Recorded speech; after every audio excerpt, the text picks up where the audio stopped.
na tumaganap, kinas ko muna. Kinas kong tinawa, kaktiyaw.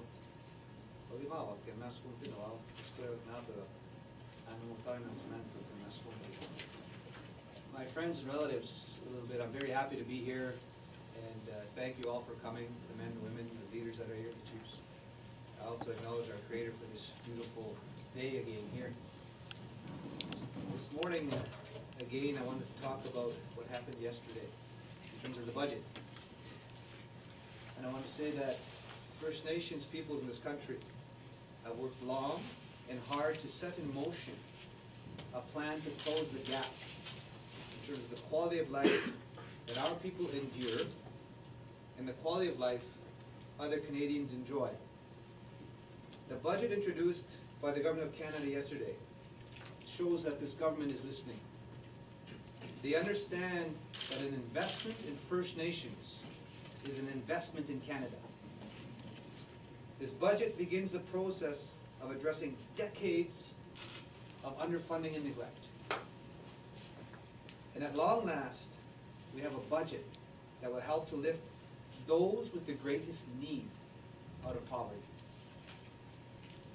I've constantly pointed this out, that while Canada as a country ranks 6th in terms of the quality of life according to the United Nations Human Development Index, 6th up here.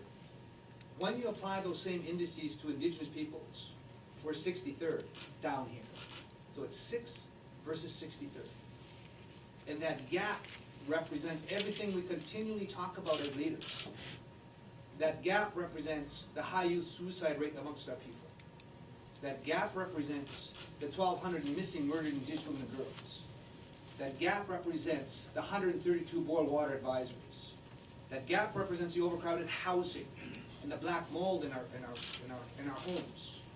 That gap represents the discriminatory funding for on-reserve child care and family services.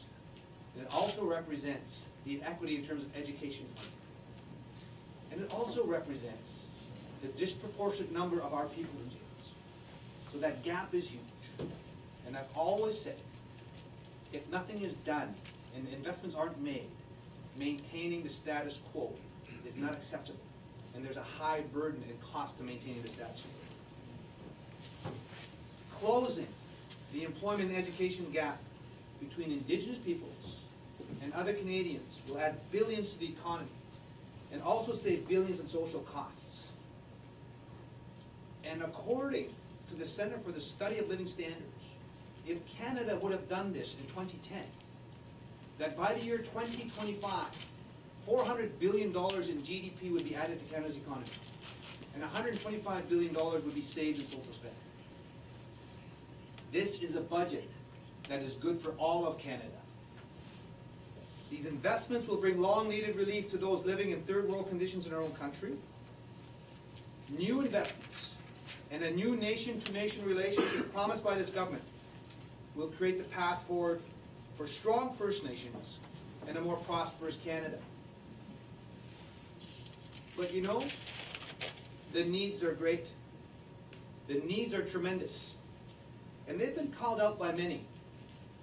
The Truth and Reconciliation Commission, the Canadian Human Rights Tribunal, the Supreme Court of Canada, in some 200 decisions that we have won, recognize inherent Aboriginal and treaty rights. And just this past month, the United Nations Committee on Economic, Social, and Cultural Rights again found Canada coming up short with respect to the fundamental human rights of Indigenous peoples. So this budget is an important step in beginning to address these injustices. This budget invests in things that all Canadians believe in for everyone. Good quality homes, good affordable homes, good quality education for our kids, for our children, education for our kids, for our children. Access to clean water, and dealing with child welfare, and addressing the worst levels of poverty in this country. So this is a budget that responds to our call to close the gap. It does so by making smart investments in our shared future. Investing in human capital is the best economic stimulus plan for Canada. investing in human capital. And we all know that young First Nations men and women are the fastest growing segment of Canada's population. Fastest growing segment. And this budget, it makes a brighter future possible for First Nations peoples, and that's good for everyone. Investing in First Nations is the best economic stimulus plan that will lead to a more prosperous Canada for us all. Thank you for listening. And now I'm very happy to take your questions. Now, when you take questions, please identify yourself and the media. First question. Moi. Oh, okay. Excellent. Okay, Julie Van Dusen, CBC.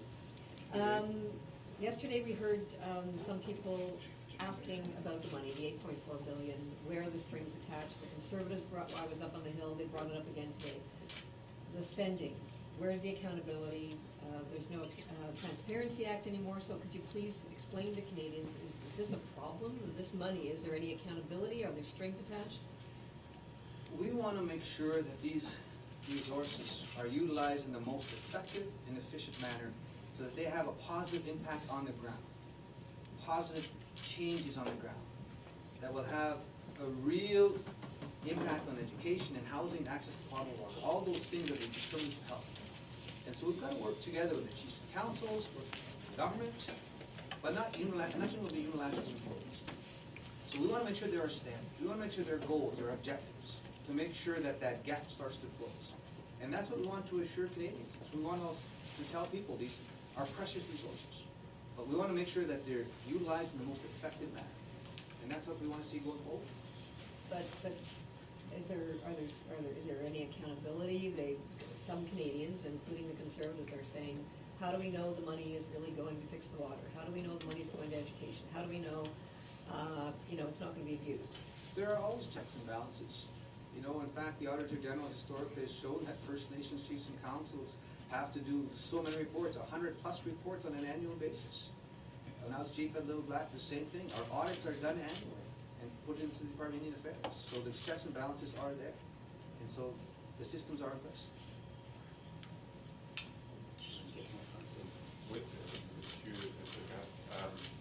Can you tell me how many reserve has to boil their water out of the proportion? 634 First Nations Canada. The number we utilize about 132. Some say 117, some say 90. The latest records and stats, we have about 132. And some have had it for 20 years. Yep. Yes. And so some have had it for 20 years, boil water advisories. So the point we always talk about, everybody's talking about Flint, the city of Flint. Yeah. Just happening. Well, some of our communities have had it for 20 years. So when the Liberal government says within 5 years, we're going to deal with these boil water advisories.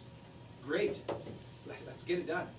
Let's get it done. And how complicated will that be to ensure that every reserve in 5 years have access to drinkable water?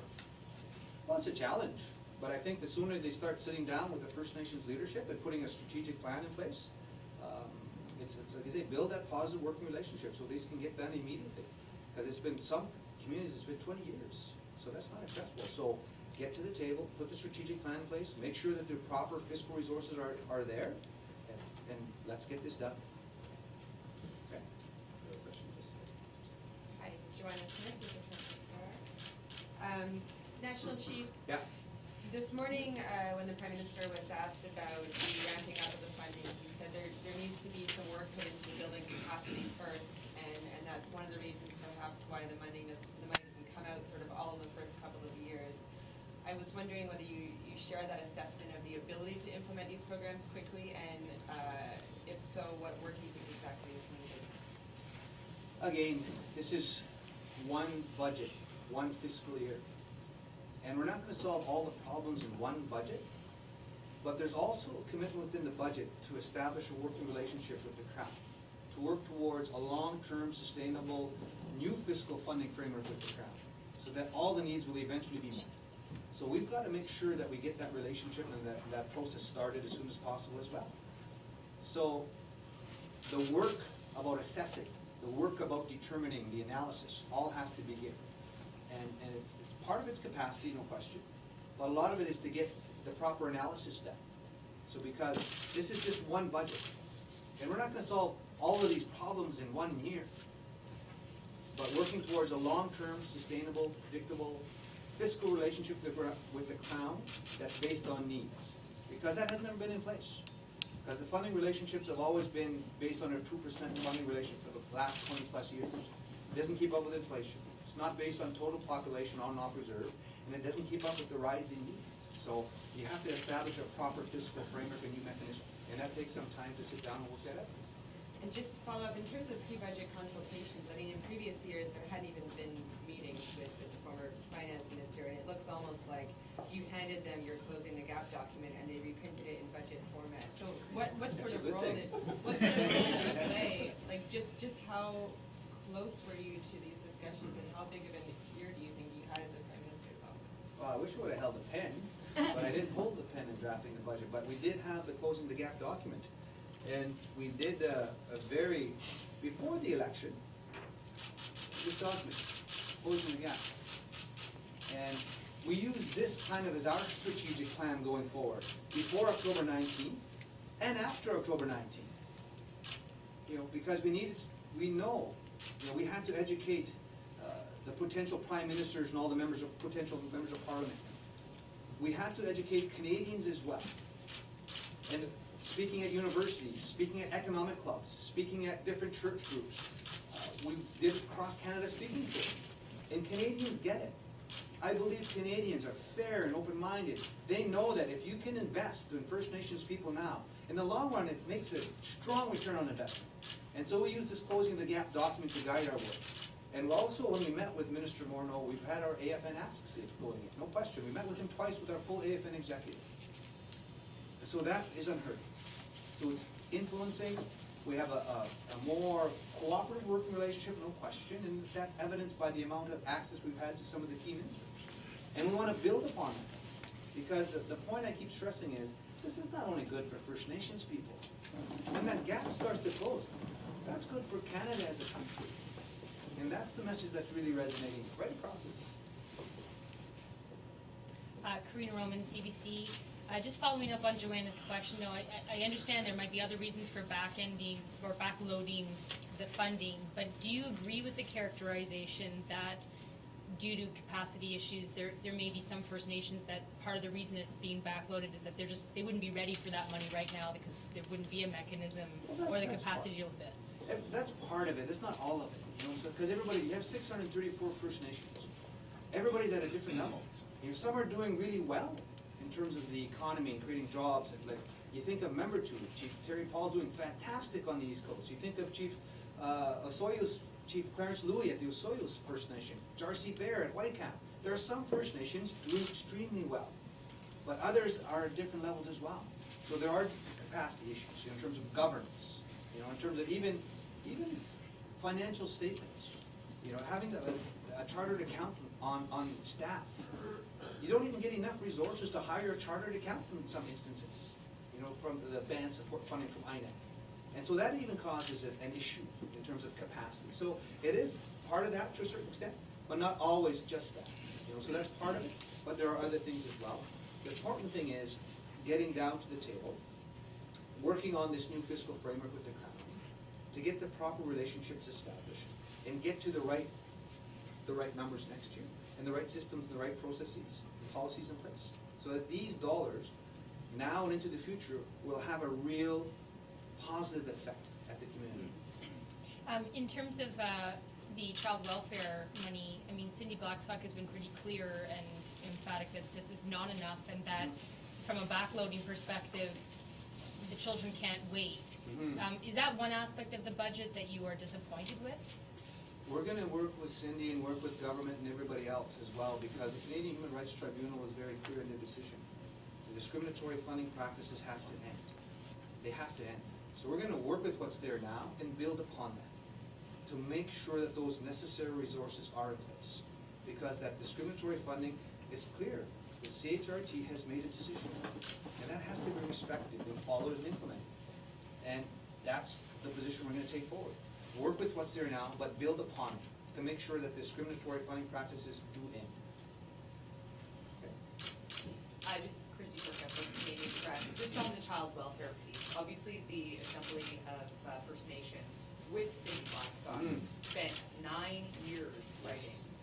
I know to your point that not everything can be done in one budget, and you're going to continue to work and move forward.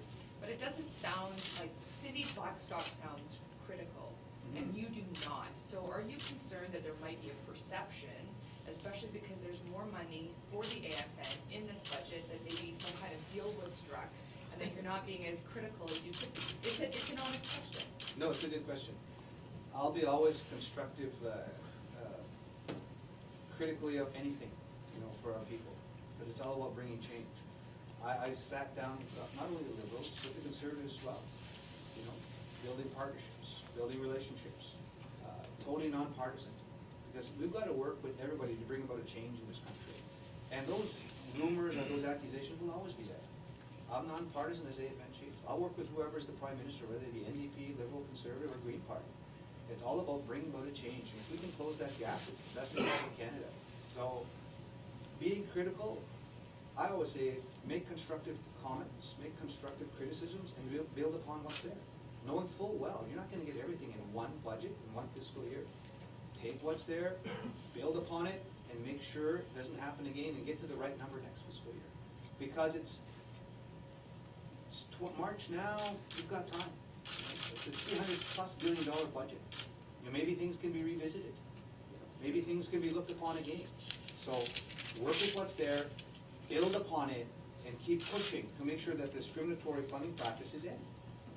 But just as a follow-up, Dr. Blackstock is almost suggesting that if the government doesn't allow the money for child welfare to flow, that this could end up back in court.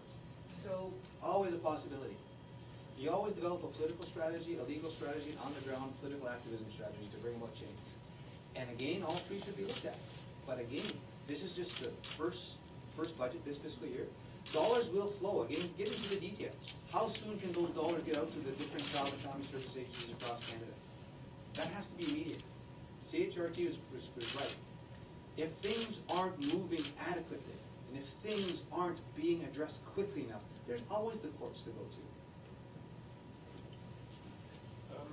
I'd like you to characterize the impact this cash infusion will have on the quality of life of First Nations, in the sense that with the investment in education and trying to improve the lives of people on the reserve, could that provoke your own quiet revolution for the First Nations people in Canada? The best way out of poverty is a good education, no question. But our children walk in both ways. So we always talk about having the balance. So a good education, strong on math and science, strong on literacy, strong on numeracy. But equally as important, on the other hand, is who you are and where you come from. Your languages, your traditions, your ceremonies, that pride back. You need both to go hand in hand. So even promotion, preservation of languages is very important. And as an example, as one example, when you have the same kind of resources, human and financial resources in the school system, I'll look to the Paul Martin Foundation, what they've done at Kettle and Stony Point and Walpole Island. 3 years ago, they went in there and invested in proper resources, human, financial resources, proper teachers, proper resources, math and science. After a 3-year period, those students in those schools passed and exceeded provincial standards. They exceeded provincial standards.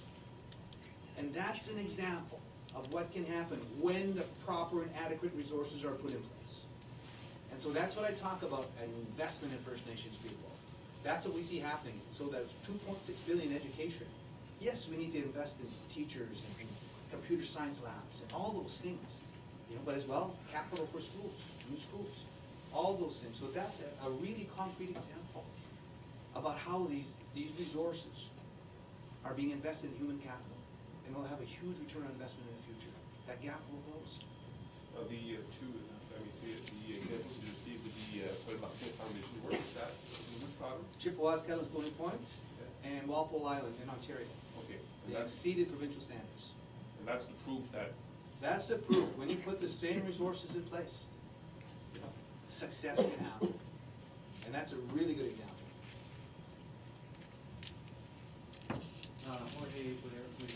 Oh, hey. Hey, given that you had a hand in, according to federal government, that the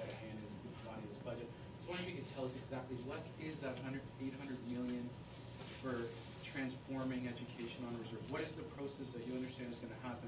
Is going to use that 800 million, which ramps up substantially in the last 2 years of that 5-year outlook. So what is that 800 million transformation, process that is part of the education envelope? What they're talking about? Is there going to be a new First Nations Education Act? Like, what is your understanding of what the goal of that $800 million is? 2 or 3 points. Good question. First point is closing the fiscal gap that is in place in terms of tuition on reserve versus off reserve. As we know, on reserve, it's about $6,500 per child. Yet in the provincial school systems, it's about $12,000 per child. Then in the French school system, almost $20,000 per child. So that has to be addressed. So those resources, part of them will be used for those things. Then there's the issue of capital for new schools. Okay? So that has to be addressed. So O&M, everything else on reserve. Then you have capital, the opening of new schools, putting the schools that are in badly need of repair. All those things. That's 2. Third point would be, do we need legislation or not? Right?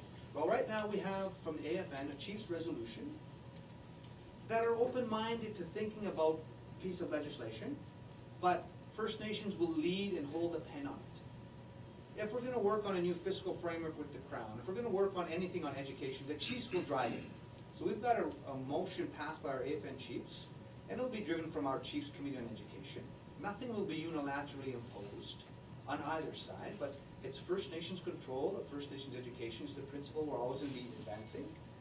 So there's the 3 comments: the on reserve, tuition piece, the capital piece, and whether or not legislation is needed. There's a process that we've got to get together. But First Nations will be fully part of that in a meaningful, substantive way. That's what we have right now for it. I was wondering if you could comment on the passing of William Jones Ignace, a Wolverine from the Gustafson Lake. He's a pretty prominent guy from BC who's involved in the Gustafson Lake standoff. I was wondering if you could First, sorry, Jorge, I would like to have some clarification about the children welfare programs and also the education process that you talked about. Do you have some kind of, I would like to have some clarification about the children welfare programs and also the education process that you talked about. Do you have some kind of deadline about the child welfare system to see the money flow in it and to see an improvement, or before you decide to take a new step towards the end of the government? Because, as my colleague said, 9 years of fighting. So how long can you wait? I think whatever resources are there have to flow immediately to those First Nations Child and Family Service agencies. So immediately. Depending how you do the math, it's what, $624 million over 5 years to deal with that Indian First Nations Child and Family Service agencies on reserve. So whatever that works out to, if it's there in the budget, get that out as soon as possible, right? So take what there and move on that as quickly as possible, because it's been more than 9 years for the injustice, for the discriminatory funding practices. So you move on what's there now, and then you continue to push and work to make sure that those resources over and above that to end that discriminatory funding practice are in place. So we got to take what's there now and get it out as soon as possible.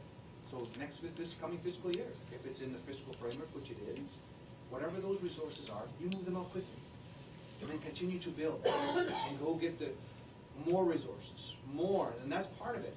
But the system itself needs an overhaul as well. The whole child welfare system needs to be overhauled. So it's not just about the resources. That's one piece, very key piece. First Nations control jurisdiction over child and family services. We say not only on reserve, but as well as off reserve. And so we always tell our chiefs, occupy the field. Create your own First Nations Child and Family Services Act, so you don't have to follow provincial legislation and our federal legislation, whatever case may be. Exert that jurisdiction. So it's not only on reserve now, but off reserve. And there's a need to overhaul the systems. There's a need for coordination. There's a need for communication, about the children that are going back and forth between those systems. So Fiscal resources are needed, but an overhaul and revamping of the systems have to be in place as well, and that's a whole other process. But would you like to see the money, because it's pluri-annual budget, would like to see most of the money to flow now? Yes. And to see increase next year? Correct. Instead of the wait. Correct. You're Okay. bang on. That's what I want to So see. a different distribution than what we are proposing. The new resources that are on the table should flow out immediately based on the Canadian Human Rights Tribunal's decision that there's discriminatory funding practices.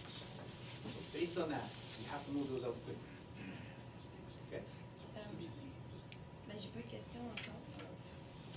Emily? Thank you. Hi, Chief, Marie-Bertrand from Le Devoir.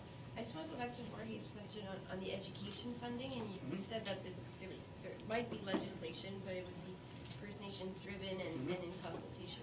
Do you think, though, that it is realistic to expect everyone to agree, seeing as how opinions were quite divided last time that an education bill was discussed? Good question. It's always a challenge. We've got 634 First Nations across Canada, 58 different nations, different languages, different tribes, tribal councils, provincial territorial organizations. We respect the diversity, no question. You know, and as well, there are some really good things happening, for example, on the East Coast, where you have a good example with the Mi'kmaq people, First Nations control over First Nations education, where they've had it for years. They have good success rates on the East Coast. You know, British Columbia is doing something very innovative in terms of First Nations control over there as well. So you have to have a flexible approach. Flexible approach. One size will not fit all. Just make sure it's flexible to accommodate the various needs, but the various levels where First Nations are at across this country. If you can do that, you can find that common ground. And again, some may agree with legislation, some others may not. But we do have a motion from our AFN Chiefs Assembly.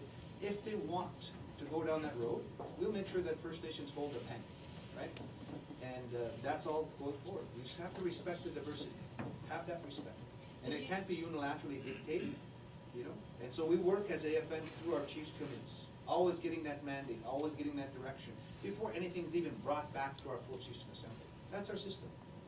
But do you think at some point to have everyone agree on some sort of flexible framework, you as national chief or the government or someone might have to put their foot down to say, if there's money going in, this is how it's going to work, instead of discussing for years? Well, again, we always take the Chiefs' direction. We always take that direction. You know, in Korea we have a word called those scholars. As leaders, that's all we are. We're servants and helpers of the people. And we can't dictate anything. We're not the rights and title holders as AFN or any PTO. It's the First Nations themselves. So we always respect that role. And so we take the direction from our Chiefs in Assembly. And that's the way we're going to do it going forward.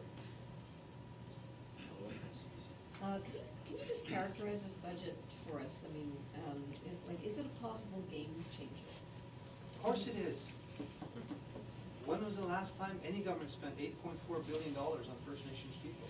It's a historic budget, very significant. The return on investment, because if you didn't have these investments now, the status quo would be maintained.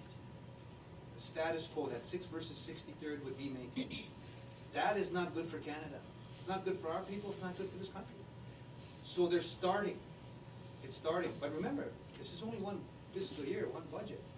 There has to be ongoing, sustainable, long-term sustainable, predictable funding. Proper escalators have to be in place so that the proper planning can get done. The proper investments in childcare and family services and water, all the things we talk about will be there.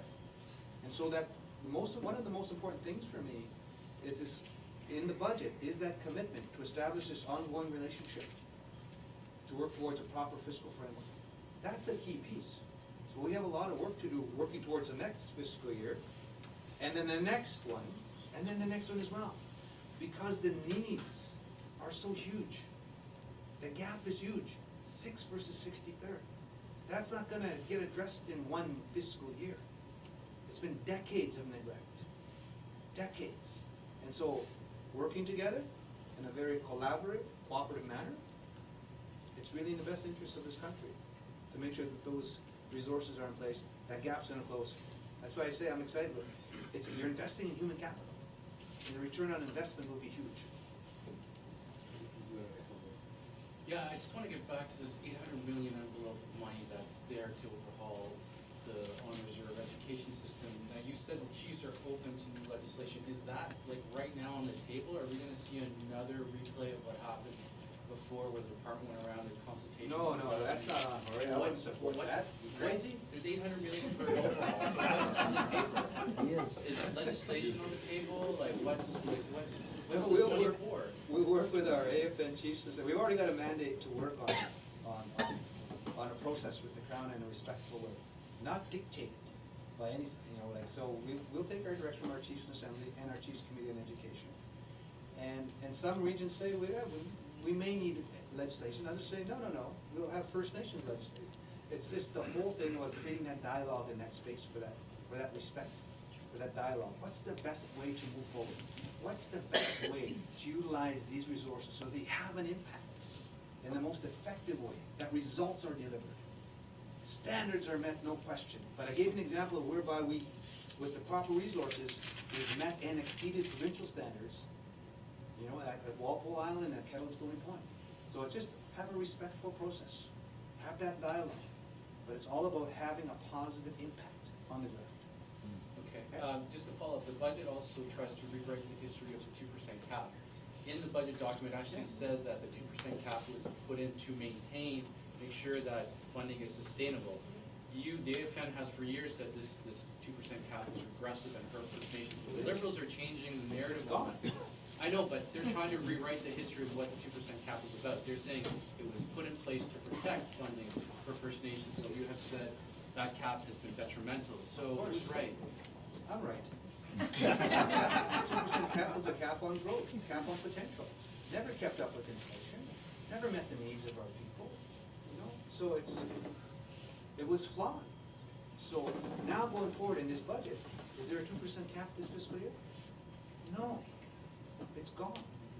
So now what about next fiscal year? What is the escalator? When you look at it in the bigger thing of CHST transfers to provinces as an example, they were at 6% for the last 10 years, right? Now there's a whole new dialogue about the health accord between the feds and the provinces. What will that be? All we're saying is now we need a process with this federal crown, a respectful process and engagement of dialogue through the proper reviews, proper assessments, to get to the right process and the right figures for next fiscal year, and ongoing, long-term, sustainable, predictable funding that will meet the needs. That's where First Nations is gone. That's what I see in this budget. Next year is gone. That's what I see in this budget. Next year, long-term sustainable. That's where we need to put our energy and efforts now. Okay. We talked a little bit earlier about accountability, and of course, Mhm. you talked about the many audits that First Nations have to do and reporting and Wow. stuff like that.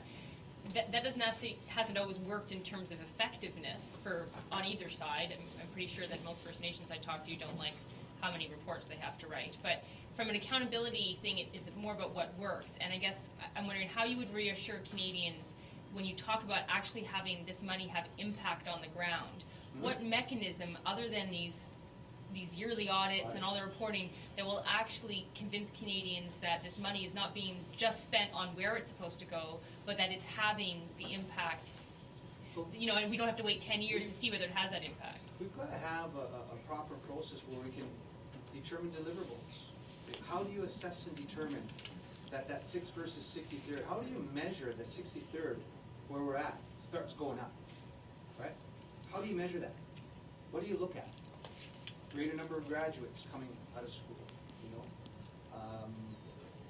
Is there a national youth suicide strategy, First Nations youth strategy in place? Are the suicides coming down? Because it's 5 to 7 times the national average. Maybe that's an indicator. You have to start putting the deliverables or the things that will be looked at. But it's a quality of life. So you have to start working on that, but jointly, so that Canadians will feel that, hey, we don't mind spending $8.4 billion, because it's having a positive impact. And those high social costs are going down. There's more and more First Nations people graduating. There's more and more First Nations people getting work, gainfully employed. Those are all things that have to be looked upon. And are you confident that can be done and that I'm Canadians will be confident, of reassured? course. Oh, well, not. The gaps here. You think this gap's going to be done in 3 years? 5 years? How long is it going to take? There has to be long-term sustainable investments for that gap to close. And that's what it's all about. And remember, the point I'm going to keep stressing, is that when that gap closes, it's not only good for our people, it's good for our children and grandchildren, for all Canadians' children and grandchildren. Canada's gonna win overall. That's the way I see it. And more people are getting that message. The status quo, maintaining, it's just not acceptable, not on in 2016. High social costs, not good. Okay? Very well. I don't want to rain on your parade, but. That's okay. It's just that, I understand that you want a long-term fiscal framework and everything. The province have that, they have, even have a constitutional protection for equalization. They have all those transfer in health and everything. But when the federal government decide that for his own fiscal good, he slash those, he just do it. He can do it unilaterally. So Yeah. you're still at the mercy of a change of government. So is the ideal solution is to have a constitutional kind of a protection for this? That's a good question, and that's a possibility. Section 35 of Canada's Constitution recognizes existing Aboriginal treaty rights. Is that a full box of rights or an empty box of rights? The Prime Minister committed to a federal law review. I've always said it's got to be a federal law and policy review, because their policies on comprehensive claims and specific claims and additions to reserve and the inherent right to self-government are outdated policies. And they're based on termination of rights and title, not recognition of rights and title. So there has to be a whole law review and a policy review. And maybe someday, we'll start looking at a constitutional forum, First Ministers Conference, to deal with the implementation and recognition of the right to self-determination as Indigenous peoples. When we start talking about the implementation of the United Nations Declaration on the Rights of Indigenous Peoples as a framework and a guidework to reconciliation, that might mean legislation at some point. So we have to look at all of those things. But that's a whole other dialogue. But good question. Any more questions? We're good? Thank you. There goes it. Sorry, Conference. Thank you very much, Senator First Nation National Chief Perry Bellegarde, for answering the question. Thank you so much. Can I ask one thing about?